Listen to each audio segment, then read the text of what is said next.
sort of sense of this. So, as previously mentioned, my name is Dava, and today I will introduce you what sustainability is. I don't really like speaking a lot, so this won't be a monologue. I really want us to interact. I want to know what you think you know about sustainability. I want you to ask me questions. I don't know how many sustainability experts you know, but I'm one of them, so please ask me as many questions as you can to enrich your experience with the Hult Prize. My background, as previously mentioned, I've been in sustainability for 6 to 7 years, started my career in standards. So I was like an auditor in sustainability. Then I came to Hult, I became an entrepreneur, started a business in Dubai in sustainability analytics, sold that software to corporations to measure their impact. COVID happened, that company wasn't successful. I then went on to move back to the US, where I now work in supply chain sustainability. So supply chain sustainability is tracking how things move. I think that was mentioned earlier today. Things move all around the world every single day, very, very quickly. Almost everything in this room probably doesn't come from Dubai, and I think we all know that. So there's a social and environmental impact to that. And that is what I do. I help try to make that impact better and try and reduce the negative impacts to that. So again, we'll talk about what sustainability is today and why it matters. So anybody have any idea what sustainability is? Maybe they believe they have an idea, they've seen it. It's taking into consideration the triple P bottom line based on people, profit, and planet.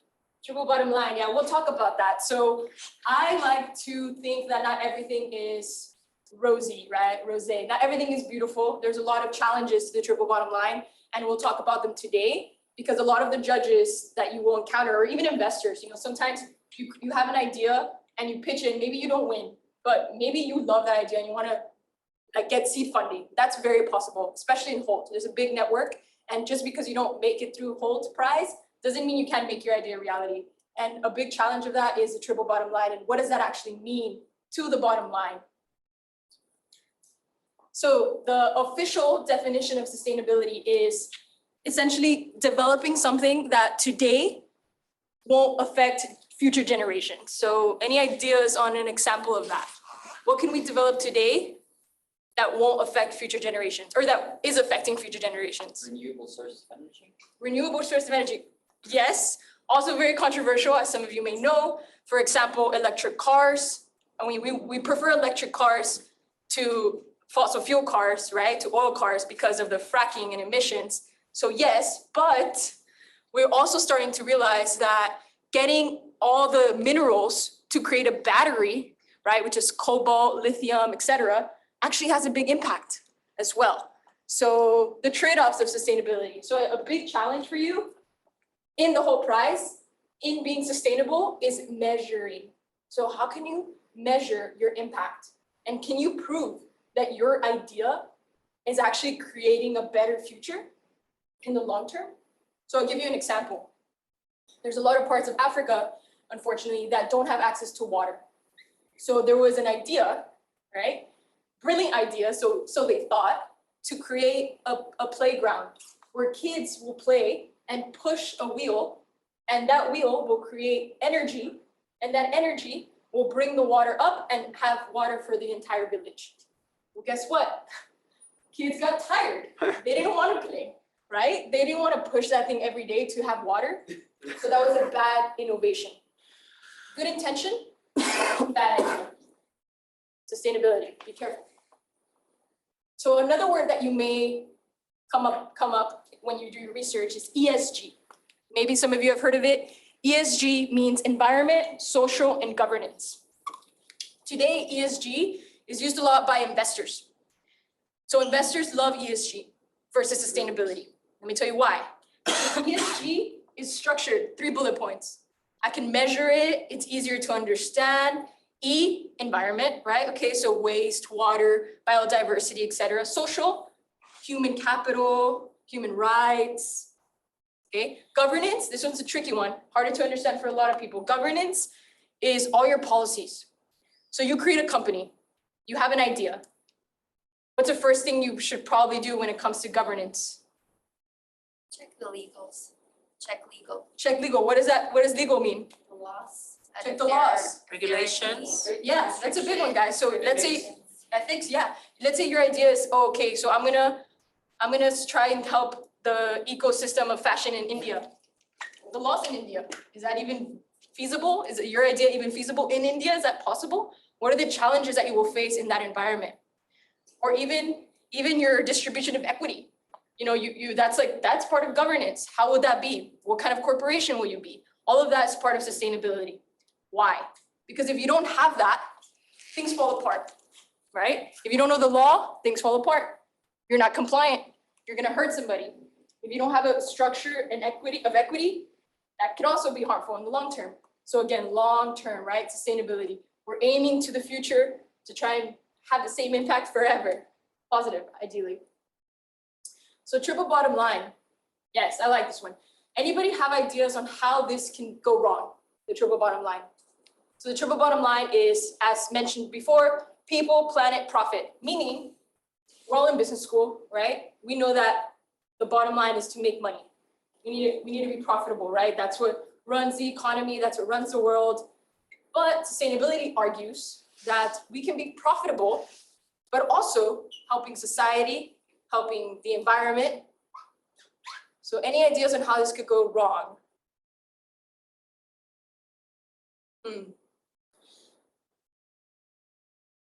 Everything could go wrong. Yeah, a lot of things could go wrong. So for example, Yeah, on a planet we can face with a virus or war. The same as with economic crisis, and the same with people. yeah, I love that. So in supply chain, recently, right, our more recent argument when I talk to clients is sustainability will help you be more resilient. People love that. It reduces risk. Sustainability reduces risk. Why? Because instead of sourcing everything just from China, for example, or just from India, or just from Ukraine, or just from whatever country you choose, you want to diversify your suppliers. Because when you diversify, we all know we reduce risk. So how can this go wrong, the people, planet, profit? It can go wrong because it's very hard to balance, right? It's very hard to balance with so many things happening at the same time. So for example, in your Hult challenge, you have to design a solution for the fashion industry. You say, okay, you know what? I'm gonna choose the water issue. You know, there's so much pollution, blah, blah, blah. So I will filter water in some way that it also helps people, impoverished people, etc. But guess what? You realize that it will cost too much money. It's not profitable because the ROI on that investment is not there. So then you're like, okay, fine. I have to create some other type of form. Maybe I can do it naturally through like photosynthesis. I'll use plants and the plants will clean up the water. But guess what? Those plants that you took from the environment to clean your water are actually helping contain floods, but you didn't know that. So this can go wrong really, really quickly. So my advice when considering the triple bottom line is to look as far as you can look. So you have one idea, that's great, ideas are good. But then you have to, okay, what else can happen and what else can happen? Who should I talk to? And what else can happen? So you really, creativity is a big part of sustainability. You have to think about almost everything, which is sometimes exhausting because there's a lot of possibilities, but you have to try to catch them all. Or if you don't catch them all, try and find a way that if something happens, you have almost like a catch-all. So what does that mean? That means maybe you have mentors. That means maybe you establish, an insurance policy, something of this nature, because all of that will matter in the long term. So limitations to the triple bottom line, as you can see in the slide. There's not a lot of proper ways to measure this, which is kind of my job right now, right? People pay me to try and measure the triple bottom line. They're like, hey, Delma, so we're a transportation company and we send catering food to everywhere in the world. And we want to make a profit, but we also want our suppliers to reduce their carbon emissions. And a lot of our renewable energy sources, unfortunately, still come from oil and gas. Interesting, right? So our electricity, right, can come from a renewable that's not renewable in its source. So it's a really tricky way to measure because again, you have to ask one person and then ask another person and kind of go down the rabbit hole. But it does, again, help create a sustainable future. So the more you investigate, the better you are because the less risk you have. So I like this example. Ben and Jerry's ice cream. Yep. So with this electricity and renewable energy, so what's like the output of like what's the number as an output of this sustainability metric? Of energy? No, of the measurements of the sustainability. Yeah. Good question. Good question. So, for example, you say you want to clean water. That's great. But so what? You're cleaning water and what's your outcome, right? Are you providing that clean water to people and therefore they're healthy? Are you using that same water to produce cleaner clothes? How much cleaner clothes? Or let's say, for example, you say, I want to like develop people's careers. Social is always harder to measure. Just straight up. I think you guys know that, but it's always a harder challenge to measure social impact because it's usually a longer timeline.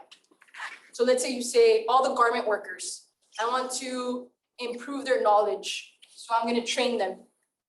I'm going to provide an education platform and we're going to train them to advance their skill set. That's great. How are you going to measure that? Okay, well, maybe I will see what their current, so baseline. You always want to start from somewhere. You want to know what you're dealing with, right? So your baseline is, okay, I have, let's say 100 garment workers and their education level is, I don't know, maybe up to, I don't know, 4th grade or something like this. And then you say, I want to improve their education by X amount. So you always want to know what your outcome is. So you say, okay, Hult prize, fashion industry, this is what I want to do. That's great, but what do you want to achieve? How long will it take you to achieve? And what do you have to do in between? So a big challenge with sustainability that you will come up with the answers is outcomes. As you mentioned, outcomes. What's your outcome? Are you when you use renewable energy, what's your outcome? Everyone's happy, yeah? No. Because you use renewable energy, you're not using oil and gas. What does oil and gas do? Oil and gas has higher carbon emissions. Carbon emissions pollute the world. How do they pollute the world? They make the air you breathe more toxic. They kill biodiversity, organisms, nature. So it's your job to prove that renewable energy is actually better than the carbon one because you've been able to reduce, and because you've been able to reduce, then nature's better. That was a lot. Any questions on that? So I Googled sustainability. I love this part. Because every time I Google sustainability, I get this. What is this? Green. Yeah, everything's green. People ask me, Thelma, what do you do? You know, I'm networking at a party. Thelma, what do you do? I'm in sustainability. They're like, oh, recycling? And then, oh, energy? Yes. Yes, I always say yes, but there's so much more than that. So I am a sustainability generalist. That means that I can do sustainability in finance. I can do sustainability in supply chain. I can do sustainability in fashion, but there's also specialists, right? So when I see this, I like it, but it's not enough, right? It's not enough. Up here, it's really cool. Now, this is like recently, now sustainability, you can see architecture, energy, design, social, I don't know what that says, and the economy. So that means that people are starting to understand that sustainability is more than just energy. Energy, it's not bad, and there's so much money being put in energy right now in the US, in all of Europe. I don't know if you keep up with this news, but for example, the US just passed this huge bill, $1 billion bill, to pump to pump money into the economy for energy, renewable energy, green energy. It's huge investments there. So this one's quick because I just want you to know kind of how we've evolved. So before sustainability, didn't really exist. It was just like, oh, let's make money and screw everybody else, right? Let's cut trees, let's get cheap labor and just make money. That was a long time ago. Then it became to philanthropy. So if any of you have an idea to just donate money, it's not a good idea. I'm sure you know that, but philanthropy is not a good idea, right? Just giving money is not the solution. donating, it's good, don't get me wrong, when you donate, it's good, it makes you feel good also, but it doesn't actually solve a deep-rooted problem, right? It just gives money to somebody else to deal with the problem, which is, I mean, again, it's not bad, but it's not why you're here. You guys are innovators, you're business people, you're creative. So you're actually here for the sustainability business, but after that, we came for community affairs. So we started bringing people together, you know, having volunteer opportunities. Again, that's good, but a volunteer opportunity only works if it happens over and over and over and over and over again. If you go into a community and you volunteer, and then you leave and you never come back, that's not sustainable impact, right? You're just doing it because you feel good. But if that doesn't keep happening, nothing's gonna change. And then lastly, let's just corporate community investments, skip that, sustainable business. So as I think I mentioned this before, but my first job was actually to audit sustainable businesses. So if you guys aren't familiar with B Corps, B, the letter B, Corp, C-O-R-P, I highly suggest you look into them. They are a business with a triple bottom line, right? So their business model is to help people.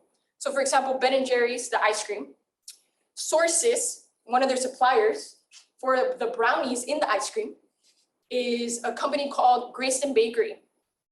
They're a B Corp. Actually, Ben & Jerry's also, but they're a B Corp. And why are they a B Corp? They're a B Corp because they make brownies. But all their employees, they have a policy called open hire policy, meaning they don't care who comes in the door. You can be previously incarcerated. You've gone to jail. You could have gotten fired from your last job. You could have no education, but they'll still hire you. So that's amazing, right? They're giving opportunity to people who otherwise wouldn't have opportunities. So they're a B Corp. So many companies like this. This will give you an idea. If you study B Corps, it will give you an idea of the kind of company that you should make for the whole price. Okay, standards. This is like the kind of boring part, but important because a lot of these sustainability standards are what's informing, what's structuring businesses today. So again, one of my jobs is to look at all these standards, which if you Google them, if you get a general idea, it will be good. If you like to dig into the weeds and really understand what you're dealing with, these standards will help you understand what companies are measuring with sustainability. So for example, the sustainability development goals we'll talk about, but the SDGs, Sustainable Development Goals, they're really high level, right? Like, oh, clean water, end poverty. That's great, but how, right? How do we do that? So these frameworks, the GRI, SASB, all the things you see here, these are standards that help you measure the outcome. So for example, what is a living wage in India? I don't know, right? But you can Google that. You can search for that and say, okay, this is the living wage. How much are people actually getting paid? How much more do they have to get paid to improve that process? Okay, let's say they have to get paid, I don't know, $2 more to make it better, a better standard of living. Okay, but how much is then the clothes gonna cost at the end of the supply chain, right? So all of these things are metrics, standards that can also be found in these reporting structures. Any questions on any of that? Sustainability, any questions, anything? Shoot, tell me, ask me. No? So for the just regulatory things, imagine our idea is it's not to be rough in one main aspect. So how we can combine these things together? For example, we should have something like 2 or 3 manuals of this, something like resources to check. How can we make it more easier to handle this? So We bring to you, for example, Ibrahim. yeah, I understand your question. Thank you for asking that. So I would say the first resource that you should understand very well are the SDGs, right? And I'll explain a bit more later, but the SDGs, because those are, I mean, the whole price tells you these are the SDGs. You should know what those are. You should know they have targets, you should really know the SDGs. A very also easy digestible standard is the GRI.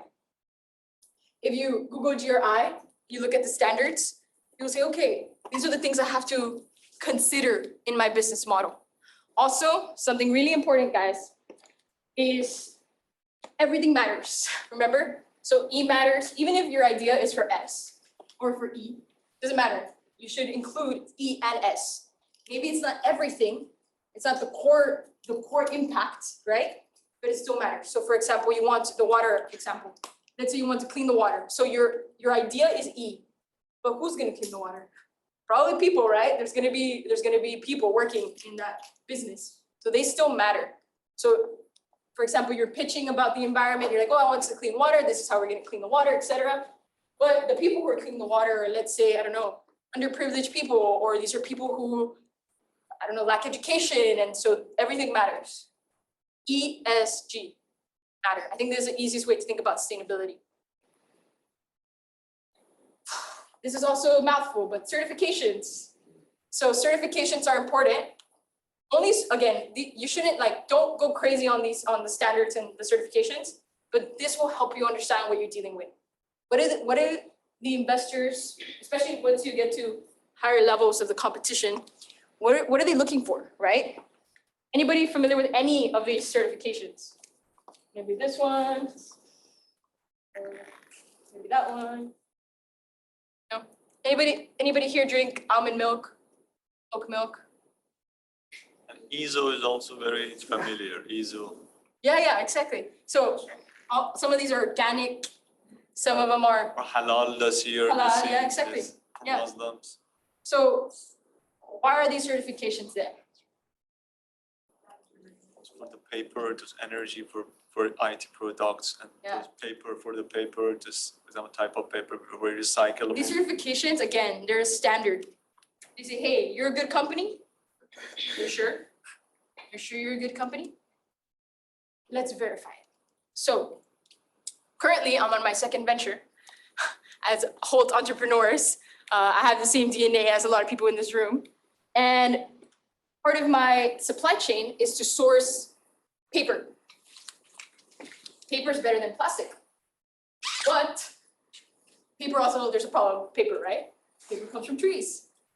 And we're cutting down trees. So imagine I make, 20 million products made of paper. This is bad. It's better than plastic, but it's still bad because I'm cutting down trees. So my job is to look at these standards or these certifications and say, okay, I talked to my supplier actually yesterday, and I told him I want all my products to be FSC certified, meaning Forest Stewardship Council, meaning that this paper, this product, that's made of paper, comes from forests that are maintained sustainably. And I know that because I looked into this standard. And so what they do is they cut the trees for the paper, but every time they cut a tree, they plant a tree. Cut a tree, they plant a tree. Instead of just cutting, right? So I know that my product is better than somebody else's product because my product has a certification behind it that can prove it. This one's a big one for clothing. It basically verifies that clothing is manufactured sustainably. So what does that mean? You should look into that certification. That certification takes into account water, it takes into account labor, it takes into account environmental conditions. So again, if you Google after this, sustainable fashion or sustainable clothing material, sustainable, linen, whatever, cotton certifications, they will help you a lot to understand, again, what you're dealing with. Woo. Sustainable development goals. I love these because they're colorful. Everybody loves them because they're colorful. But the truth is that they're really high level. But let's take on one. Anybody, pick one. No What? poverty. What? No poverty. No poverty. Great. Okay. Very creative. So no poverty. Can we come up with an idea of how we can create a business around zero poverty? Job creation. Yes. Job creation? Okay. How? In the fashion industry. Okay, creating jobs in the fashion industry? How? For example, outsourcing some of the stuffs for just Okay. tailors Appoint outside people of the some- house. Outsourcing, training? Okay. So Creating online markets for. how do we this measure that? How do we measure outsourcing or training? How do we measure that it will actually end poverty? How many people did he give a job? Yeah, Did he find yeah. job of Reports. Okay, how many people you gave jobs to? Government What if reports. they already had jobs? So also the percentage increase in salary. So for example, if you have a group of people working in the cotton industry in a particular African country, what was their salary before the intervention? And what's their salary after the intervention? Yes, baselines. You need to know where they were before. How do you measure impact? You need to know where you started in order to know where you're going. Great answer. Percentage change in the per capita income of a particular. Yes, that's actually, if you don't have data, that's a good one too. Sometimes you go into places that are developing and you don't have that data. It's easier to get data from countries that already measure, their governments measure, right? But a lot of these countries where where you're going to go in and try and make changes, not always, but sometimes, it's very hard to get the data. So you go big, you see the GDP of the country and you do calculations, right? You say, okay, this is the GDP of the country and we're employing these many people and we're giving them this much salary. How much more will I increase their lifestyle? So always remember, these are great. But the reason why I just did that is because you need to understand how to measure it. It's the most important thing in this project. If you can't see how you're actually creating that impact in numbers or a story, it's like, it just feels nice, but you're not actually proving to people or to your investors or to the judges that your challenge, or excuse me, your solution will work. So again, when you look into these SDGs, you'll find metrics, you'll find targets, but they're actually created for countries. So these SDGs speak to countries. So these won't be very, very helpful. The other ones that I showed before, GRI, SASB, these are more helpful because they're more detailed. These are very high level because they're made for countries. Again, ending poverty, very high level. And if you Google SDG metrics targets, it'll say GDP, blah, say things like this, which is for business is like not, it doesn't speak the business language. But the business community has adopted them to create a framework to understand sustainability for non-sustainability experts. Excuse me, sorry, for the matter of measurement, you told, for example, how we should focus. For example, if we should consider that we should have more of these goals in our, let's say, our startup, or be more dependent in less of them. It's a combination of this. How we can? What is the more weight? The number of this, or just being deepened in one of this, or that one? Also, great question. Said, should we use all the goals, or should we use one goal or two goals? Like, how do you know? What's the balance? Great question. Honestly, in my professional opinion, there is no right answer. Personally, I think the less you focus on, the better, because you're able to create more impact, right? So for example, in my current venture, I focus on 14, life below water. I hate plastic. I think that the overconsumption of plastic is bad because plastic doesn't decompose. So, I could have said so many other things with plastic, actually. Plastic is also responsible consumption, but I say, you know what? I will focus the most on 14 because I actually want to tackle the water problem, the marine life problem more. But the catch is that other things you will also impact other things. But The main issue. you want to be a bit more, in my opinion, so this is not like a fact, but in my opinion, you want to be a bit more focused because this will help you create a business model that's more impactful over time. If you choose all the goals, you will also create impact, of course, but maybe not as strong of an impact. Any other questions with the SDGs? What is not sustainable? So we've talked about what is sustainable. So what is not sustainable? Can anybody tell me what's happening here? Because we're in business school. Any idea? Yeah.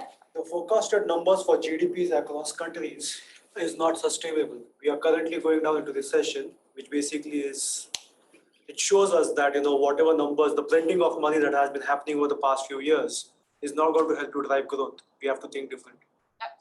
Yeah, basically the same thing. Like you can't keep growing at such an accelerated pace throughout. You at some point you get lacking or it goes the other way. So Yeah, my finance people in the room. Inflation, right?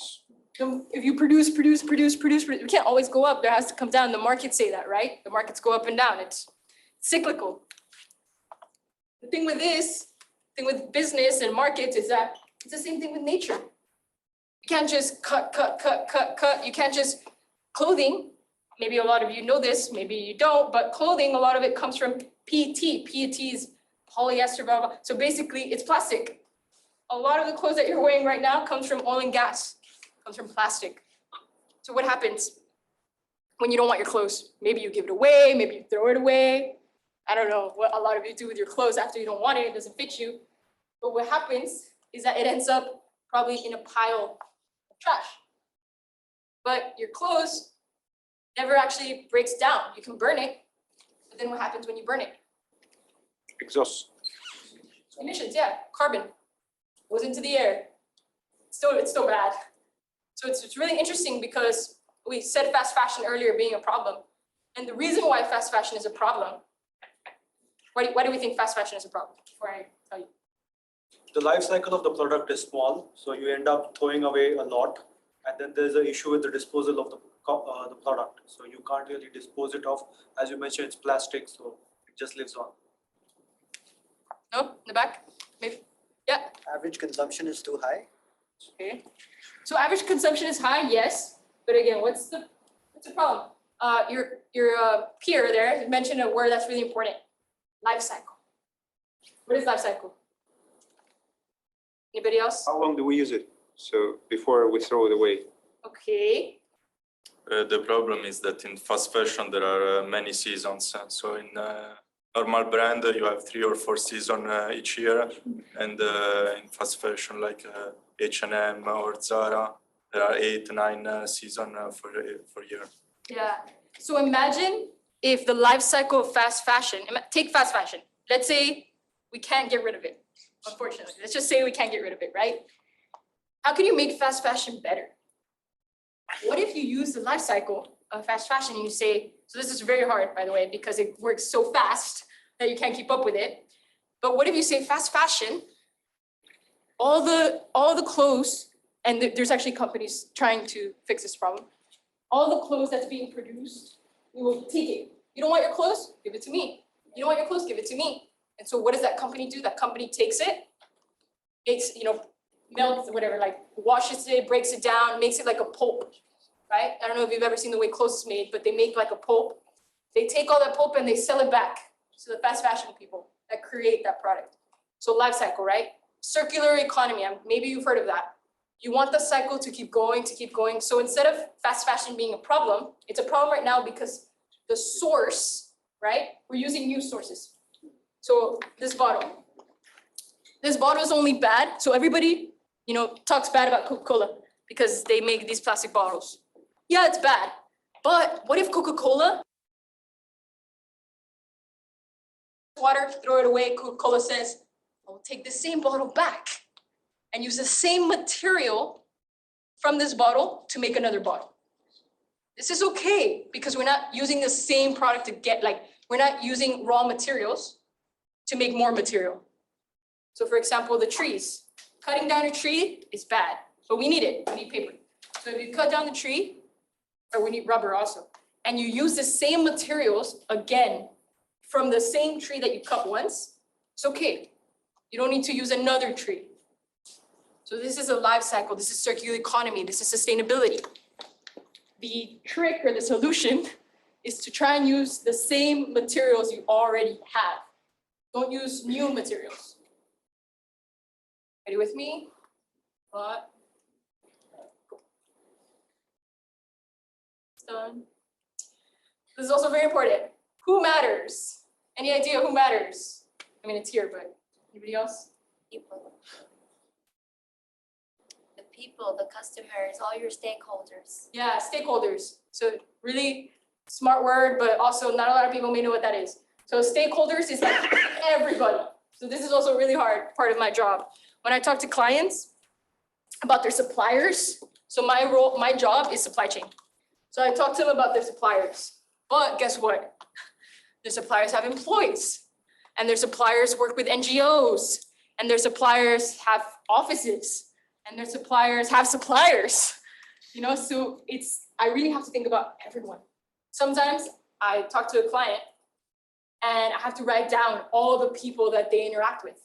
For example, I have a client that's in construction.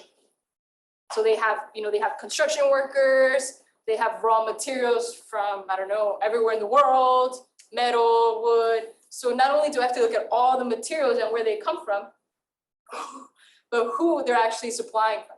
So this is important because when you do your whole price challenge, or any business for that matter, you will usually have one or two important stakeholders. So the garment workers, maybe the environment is your stakeholder, that's also a stakeholder. Maybe it's water, whatever, energy.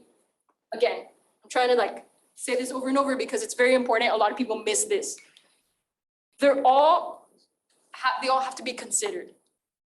So kind of going back to the question about the SDGs, should we pick all of them? Should we pick one? You can pick one, you can pick two, but it doesn't matter. All your stakeholders have to be considered. For example, when I was in your shoes 4 years ago, I did a project on tires. Maybe, I don't know, there's a gentleman that comes to the university quite a lot who specializes in biofuel. So he gets oil from McDonald's, he gets oil from a lot of organizations here in Dubai. He gets it, he puts it in a machine, and he produces biodiesel. He sells that biodiesel to ships, to airplanes, to transportation companies. This is sustainable combustion, right? Sustainable fuel. So my idea that I pitched to him was, I will do in Mexico. So my family's from Mexico. There's a lot of tires everywhere in the streets. I go to visit my grandma. I'm driving. I'm like tire, like worn out tires that aren't good. So idea, you can get these tires, put them in the machine, and create biodiesel with tires.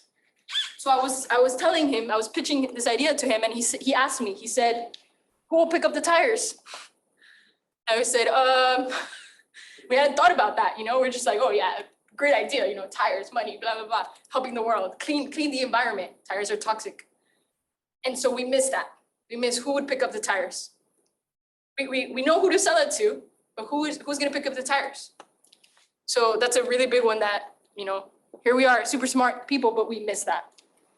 So again, just try and consider all the factors, all the stakeholders in your business model. Any questions on this?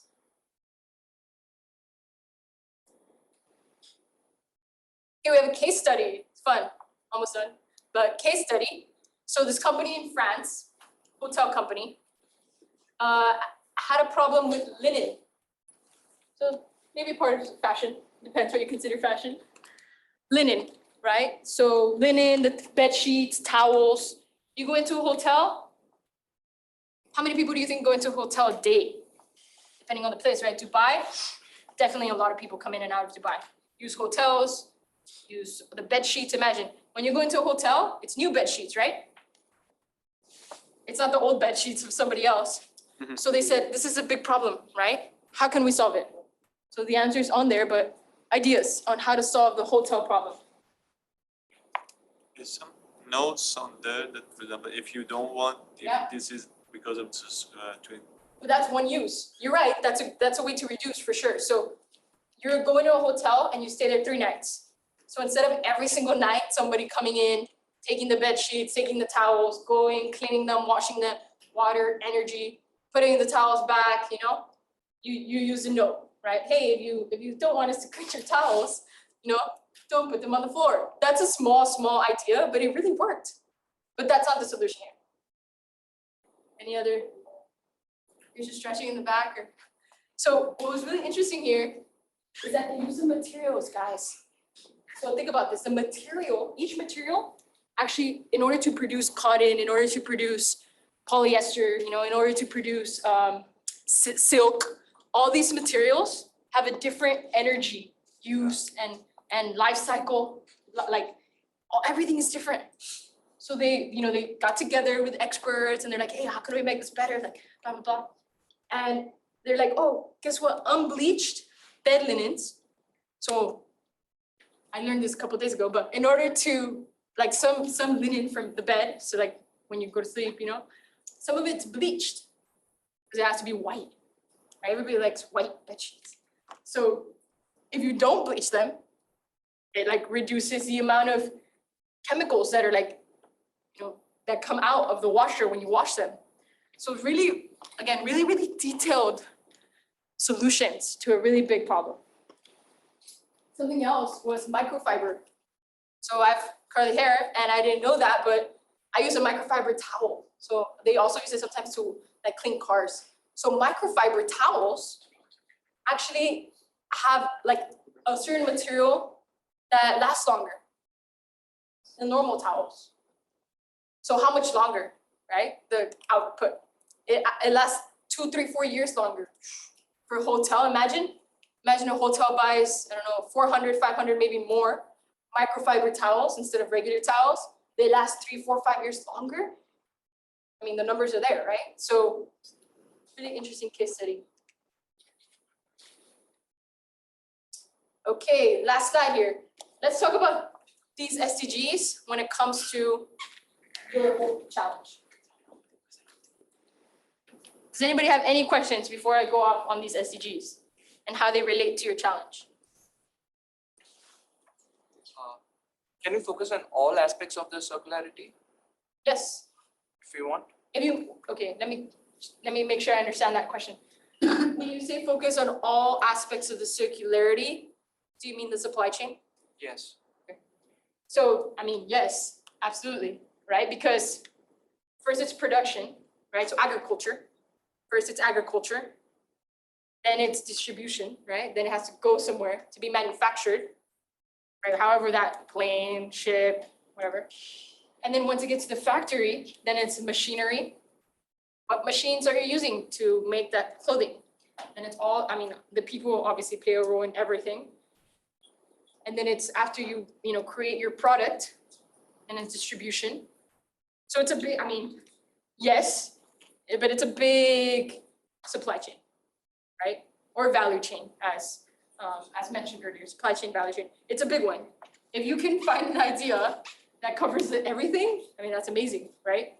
Usually, the only thing I can think of, I mean, maybe you can think of better things than me. I'm sure you're smarter, but technology, right? Like apps, things like that. If you can optimize the system somehow, that'd be great.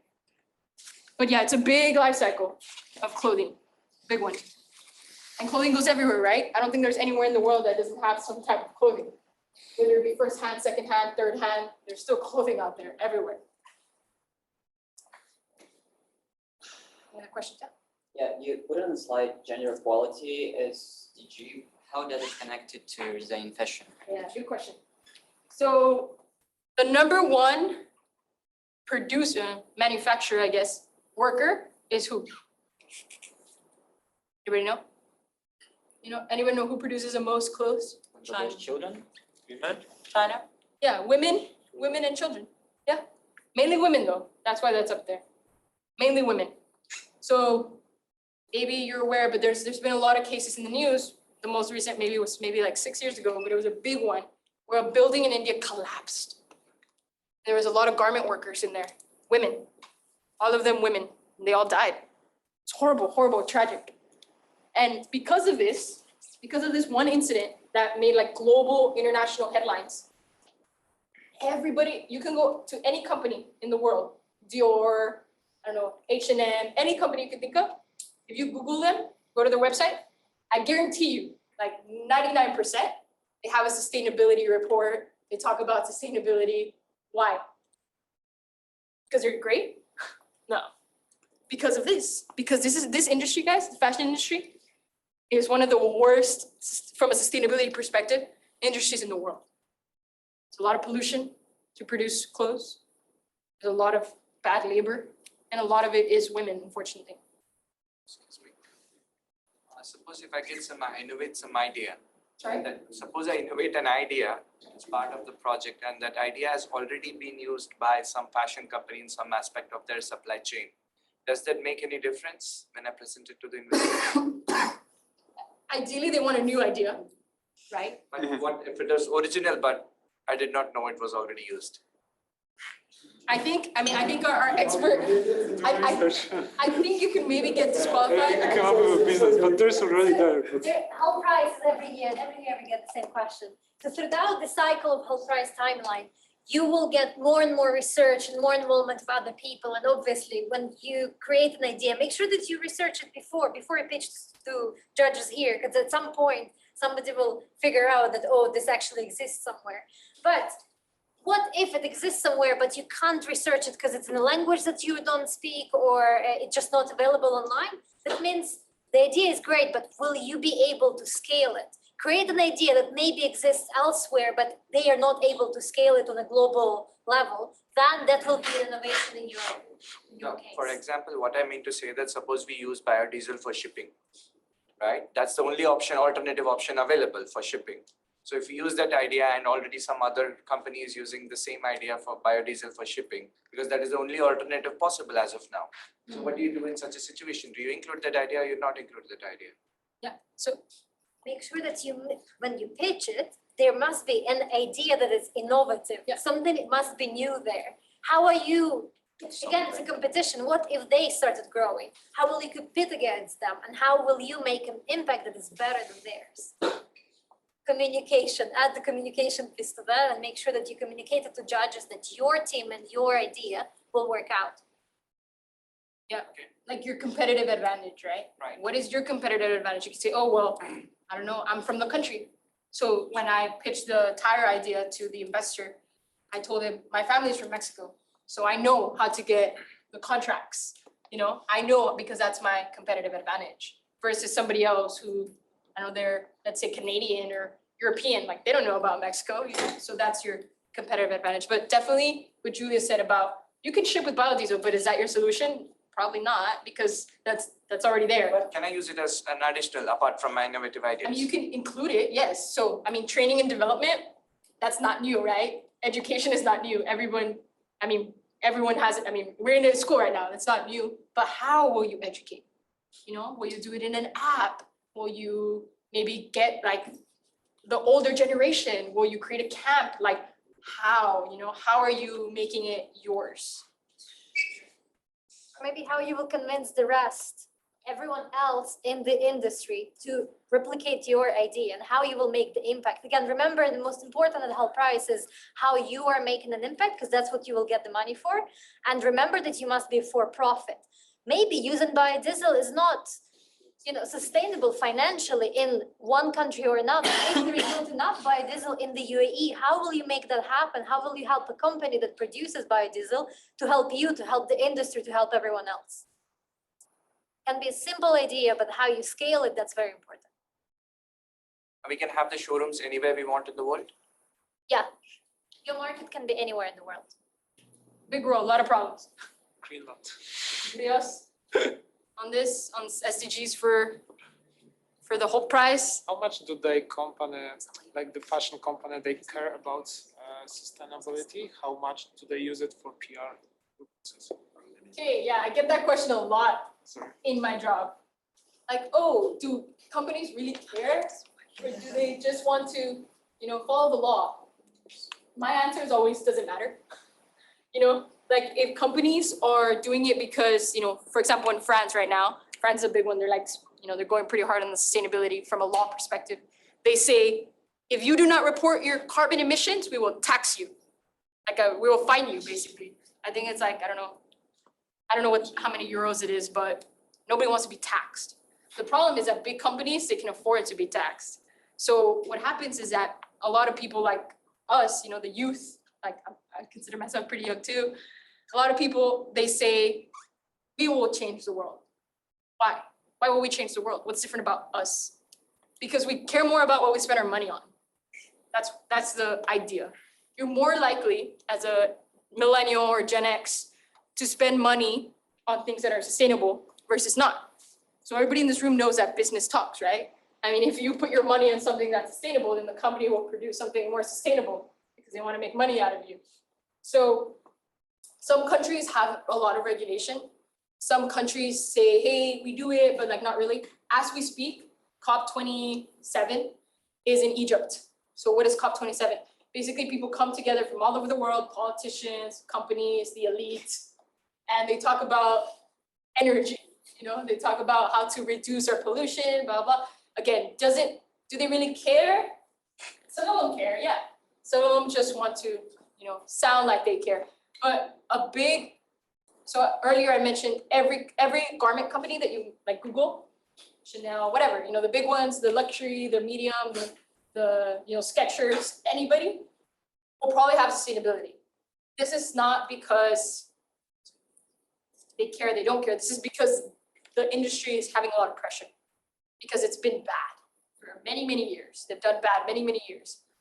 And there is a lot of headlines. So for example, H&M, maybe you saw this, maybe you didn't. H&M, like maybe 6 months ago, huge PR scandal because they said, oh, our clothes is sustainable. But actually somebody did the math and they're like, this is not sustainable, you're lying to us. And they were right, H&M was lying. So what happened? Profits came down for a bit. But again, will they keep going up? It depends, right? We're yet to see in the next maybe 6 to 10 years. We will see if these companies will continue to do what they're still doing or not. But their line, H&M line, which is part of fast fashion, has changed a lot in the past 4 years. Because now they're starting to think about including some sustainable material in their products. It may not be all of their products, right? So it's not the best example of sustainability, but it's a start.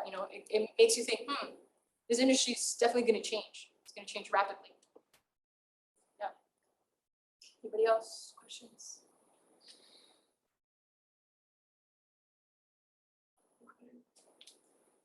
So 5, SDG 5, gender. A lot of women are garment workers. That's why that's there. 6, water. I think we mentioned this earlier. It takes a lot of water to produce clothes. Imagine, not just the diet, like even the process of creating clothes. You have to, make the pulp. It's a lot of water. And as mentioned earlier by one of your peers, that the water is usually intoxicated, goes into the water systems. People drink it. So huge water problem. 8, decent work. So all of you may also know this. They're not usually paid well. Can't actually sustain their life with just creating, being garment workers, or not just the workers, but the farmers, right? Like how much are the farmers being paid for the cotton, for the silk? Like that's not even, so think of all the supply chain. A lot of problems there with the work aspect. The supply chain, which is distribution. Like, yeah, H&M makes money, but how much do their employees actually get paid? Maybe in some countries they get paid well because there's laws, in other countries maybe not. 9, industry innovation. So this is the process of creating clothes, right? So Patagonia, I don't know if some of you are familiar with this brand, huge brand. They said, you know what? We're going to take plastic bottles and make clothing out of them. We're going to take this trash that people throw away that never disappears, takes 300 years to disappear, and we're going to make clothing. So that's innovation in the garment industry. That's why that's there. 12, responsible consumption. As we said this many times, fast fashion, we consume. How do we innovate this? There's a company out there already renting clothes. Maybe you've seen it. There's an app, you go through it, you rent clothes for like a month. They charge you a fee. After you're done with the clothes, you send it back. I don't know, they clean it. Maybe they create new clothes. I don't know what they do with it, but this is basically reducing consumption. So that's why that's there. And then 13, climate action. Of course, with the production of clothes, there's a lot of energy consumption, not just water, but all of that. Like, how are you producing clothes? Usually it's fueled by fossil fuels, so it's polluting the world. Not just that, distribution of clothes. I mentioned earlier, clothes is everywhere. So how can you distribute it more sustainably without polluting the planet? So there you go. You have a lot of options. Any questions on any of that? What are we left with? What are our options? Most of the things that have been actually implemented, so it's very tough to. It is tough. That's why you're here. And I'm happy to. So I came to Dubai actually to visit. I used to live here, but now I live in the US. But feel free to connect with me on LinkedIn. Happy to provide any. So you can shoot me a direct message like, hey, is this sustainable? Happy to say no, or yes, you're on the right track. I think a lot of times, I think a big part of, even when I was doing the whole challenge, so two things I would advise this is from an alumni perspective. One, your team matters so much. Like, I think not enough like time is like invested in like who you're gonna be working with. So maybe you know the statistic, I don't know exactly what it is, but like 99% of startups fail because of the team. Maybe you know that, maybe you don't, but a big part is a team. You need to have like good cohesion. And then second, when it comes to the whole prize, I think two things will help. Try and make it personal, right? So what have you experienced in your life with clothing that you're like, damn, I wish this was better, right? I'm sure you've also heard that when it comes to entrepreneurship with finding solutions. And creativity, think outside the box, right? Like whatever inspires you, I don't know, playing football or dancing, singing, I don't know, whatever. I think wherever gets you in the zone to like think creatively and out of the box, do that. Because as your peer mentioned, a lot of things have already been invented. Yes, but things could be better. Things can always be better, right? That's why you're here. That's why you're in this room right now, because you believe you can make something better. So yeah, do it. Yeah. Thank you.